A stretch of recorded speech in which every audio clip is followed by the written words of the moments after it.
part of this symposium. I've really enjoyed the talks over the past month. There's been some fantastic presentations.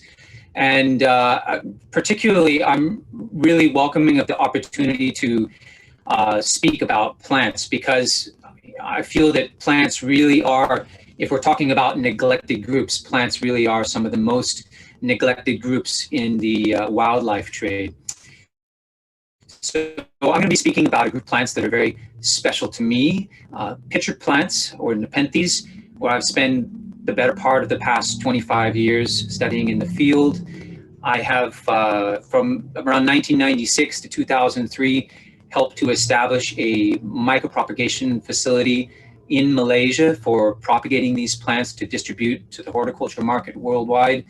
As Carol mentioned, I'm part of the IUCN Carnivorous Plant Specialist Group, so we work towards assessing a lot of these species in the wild, their conservation status. And in the course of my travels as well, I've had the great opportunity to observe a lot of these plants, magnificent plants, in the wild, and over the past few decades, seen most of the species, but also have witnessed a severe decline in a lot of these plants in their natural habitats. And that's something that I want to talk about today. So just so you know what we're actually talking about, pitcher plants, or Nepenthes, this is actually just one family of carnivorous plants, but they are some of the most iconic of all the carnivorous plants.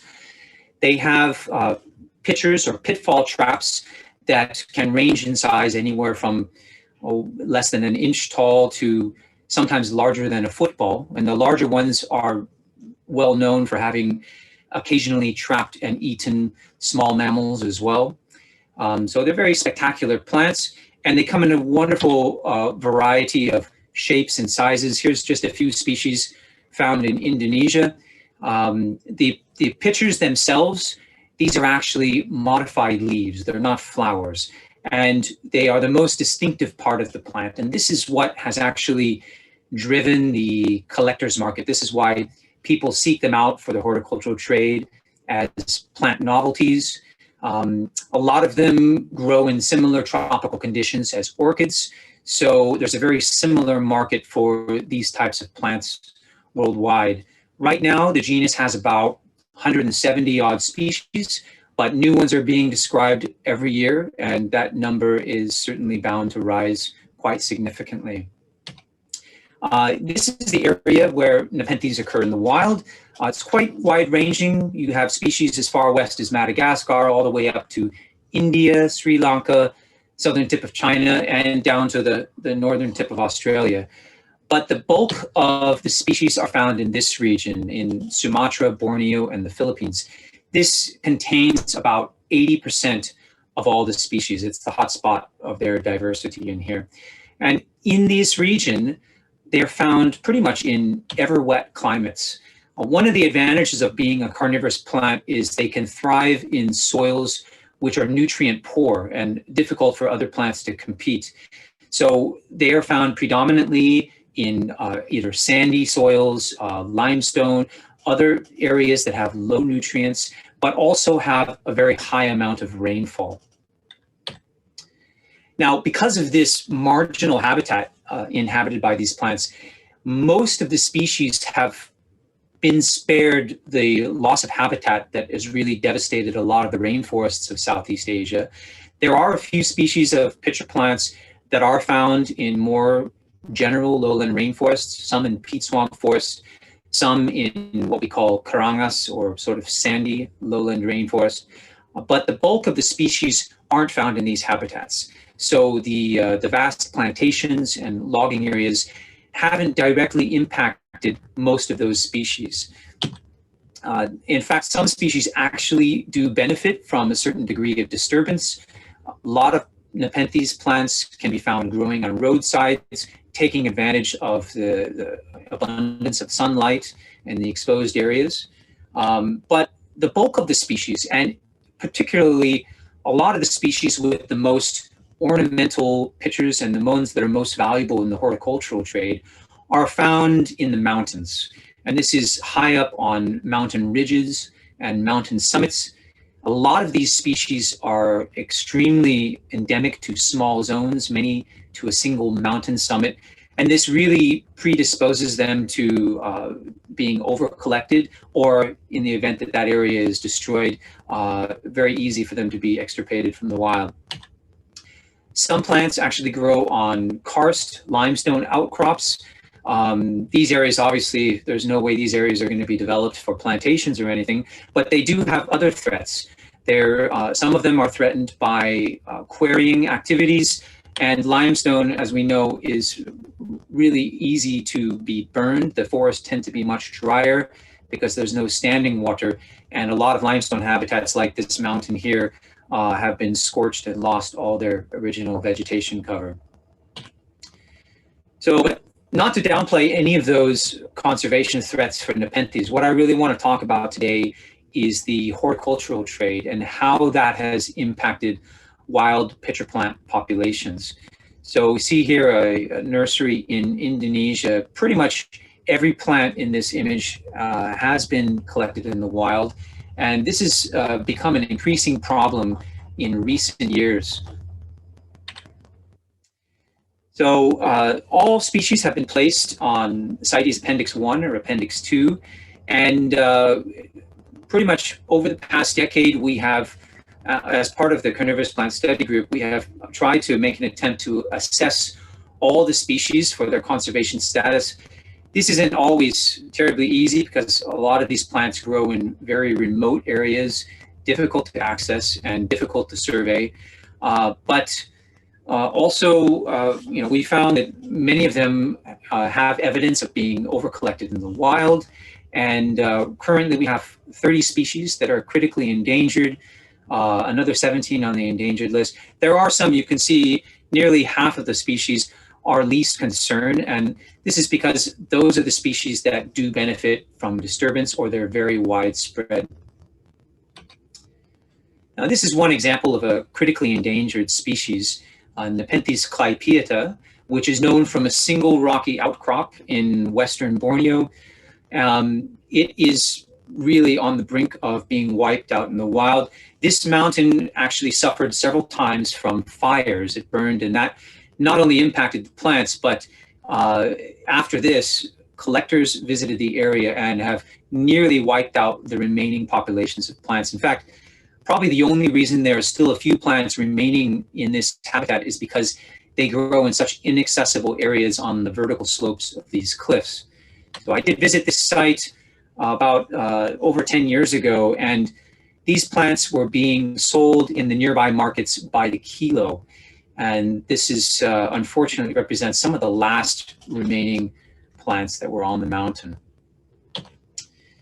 So before about 1990, pretty much all the pitcher plants in the horticultural trade were either wild collected or they were plants that were propagated very slowly, maybe by traditional methods like cuttings, and even more rarely by seed. But beginning around the early 1990s, there were several nurseries that popped up around the world that began micropropagation of these plants, including tissue culture. And this just expanded from there. The laboratory that we set up in 1996 continued to grow and produce plants up until the time I left that position, but we were producing approximately 1 million plants a year. And of course, this had a huge impact on the horticulture trade. All of a sudden, these plants that were once extremely rare, that could only be obtained by buying wild collected material, were easily available for purchase. Here you can have a look at how the trade, monitored by CITES, of course, has changed over 17 years from 2000 to 2017. And it goes up and down a bit, but you can see there's a steady increase. And of course, this only reflects plants that were registered by CITES. There are a lot of plants that are either exempt because they're traded in vitro while they're still in sterile tissue cultures, and that actually represents a lot of plants as well. Even plants that are freshly deflasked from their in vitro cultures can be exempted from CITES under certain conditions, and those won't show up in these statistics. But as well, of course, black market plants don't show up here. But nevertheless, we see a very strong increase in this in recent years. Even one correspondent I spoke with who has a large nursery said that in the past 12 months in particular, the demand for pitcher plants has tripled. And this may have a lot to do with the pandemic, people staying at home, and other than watching Netflix, they want to grow plants for, a hobby. And so this has really spiked a lot of demand for plants from whatever source they can get.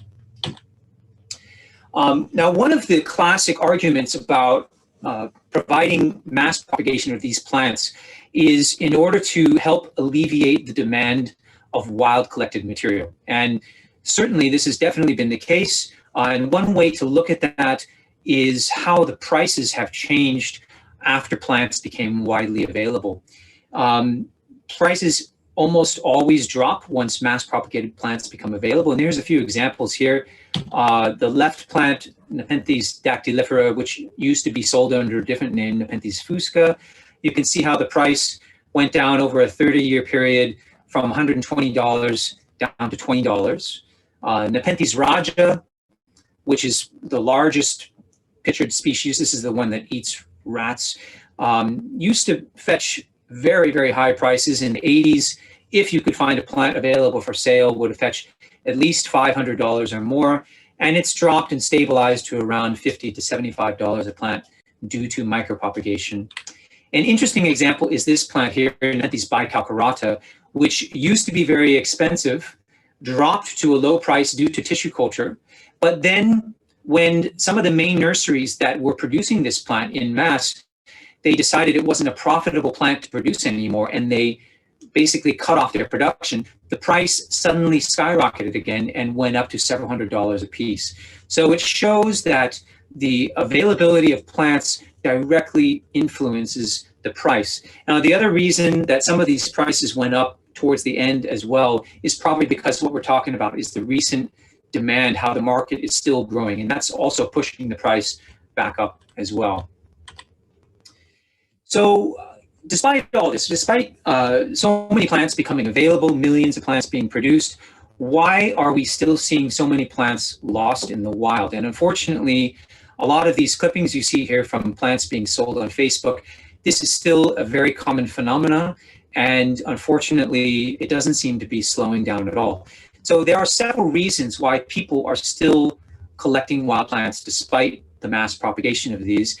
One is that it's very difficult to convey the value of a single plant from micropropagation compared to the enticement for somebody to buy a wild plant. Some collectors still prefer wild plants, whether it's a more esoteric origin of the plant or they're concerned about possible mutations that occurred in the laboratory that aren't so vigorous for growing in a horticultural sense. They will purchase wild plants at a higher price than they will artificially propagated plants. Now, here's a nursery with some very standard produced plants. As far as we can tell, mutations in tissue culture are very rare, and this is an unfortunate stigma that has been placed on propagated plants, something that needs to be resolved. Now, one other issue about micropropagated plants is that there are several difficulties that nurseries have to face to release them. One is expenses involved in obtaining the legal permits to produce and export the plants. This varies a lot by country, but unfortunately, some of the strictest and most expensive permits occur in the countries where these plants occur naturally, because that's where the protective measures are in place. And here's a quick look at the main countries that are producing pitcher plants worldwide. You see the main countries: China, Sri Lanka, Netherlands, Belgium. But interestingly, when you look at the countries where these plants occur naturally, very, very few plants are being produced. Indonesia, which has the bulk of species, only exported 10 plants that were legally exported by CITES in a 17-year period. And this is really ironic that these countries are not reaping the economic benefit that the commercial trade in these plants can help with. Now, one other side effect of the commercial trade in pitcher plants is it has really kindled a interest in these plants in the countries of origin. This is, again, some nurseries in Java. Before 15 years ago, I could find virtually no interest in these plants locally, and now it has basically sprung up overnight. And there's a huge interest in these plants. The problem is, again, the difficulty in getting permits for these plants in these countries. In one case, a correspondent told me that they had to pay a 50 million rupiah bribe to the customs duty to actually import legally propagated plants from overseas. And when faced with these kinds of fees, it's much more enticing to purchase wild collected material, which is easily available. So what about the future for pitcher plants? It's clear that many of them have been pushed to the brink. In order for this artificial propagation to be effective, it has to be coupled with other measures as well. There's genetic improvements in plants in the horticultural trade, which will hopefully diminish the demand for wild plants, as well as protective measures. This really needs to be pushed. There are a few examples of enforcement taking down plant poachers in recent years, but this really needs to be given more funding and more attention as well. And that's it for my talk.